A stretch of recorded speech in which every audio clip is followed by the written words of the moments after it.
حضور صلی اللہ علیہ وآلہ وسلم کو مکہ بھی بڑا ہی پیارا، اس شہر سے بھی رسول کائنات کو بڑی ہی محبت۔ لیکن پتہ ہے مسلمانوں کو مدینے سے اتنا پیار کیوں ہے؟ یہ محبت ذاتی نہیں، یہ بھی خدائی ہے، یہ نہ اللہ کی دی ہوئی ہے، مالک کی عطا ہے۔ حضور نے دعا فرمائی مدینے کی محبت کے لیے، نبی پاک یہ جو ہمارے سینے میں چلتے ہیں، دل تڑپتے ہیں، ہماری اولادیں روتی ہیں، ہم سب کچھ قربان کر کے اس شہر نور میں جانا چاہتے ہیں۔ یہ خدائی فیصلہ ہے، اللہ کی پیدا کی ہوئی محبت ہے۔ حضرت سیدہ عائشہ صدیقہ رضی اللہ تعالیٰ عنہ فرماتی ہیں، بخاری مسلم میں موجود ہے، فرماتی ہیں جب رسول پاک صلی اللہ علیہ وآلہ وسلم مدینہ تشریف لائے تو حضرت ابو بکر صدیق رضی اللہ تعالیٰ عنہ اور حضرت بلال حبشی رضی اللہ تعالیٰ عنہ کو بخار ہو گیا۔ حضرت عائشہ صدیقہ رضی اللہ تعالیٰ عنہ کہتی ہیں، ان دونوں کا بخار کا حال مجھے معلوم ہوا تو میں حضور صلی اللہ علیہ وآلہ وسلم کی بارگاہ میں گئی۔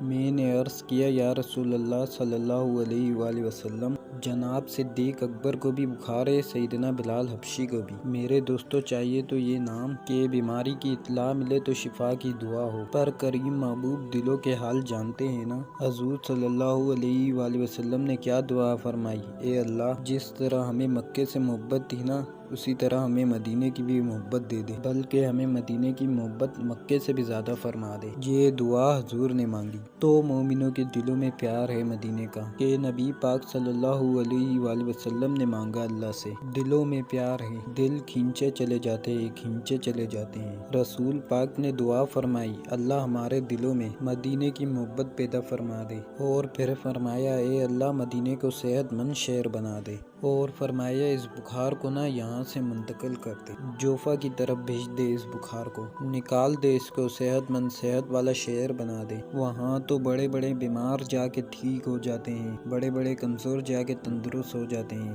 بڑے بڑے بوڑھے جا کے لگتا ہے توانا ہو گئے۔ ایک تو شہر ہے، کیا باتیں ہیں اس شہر کی۔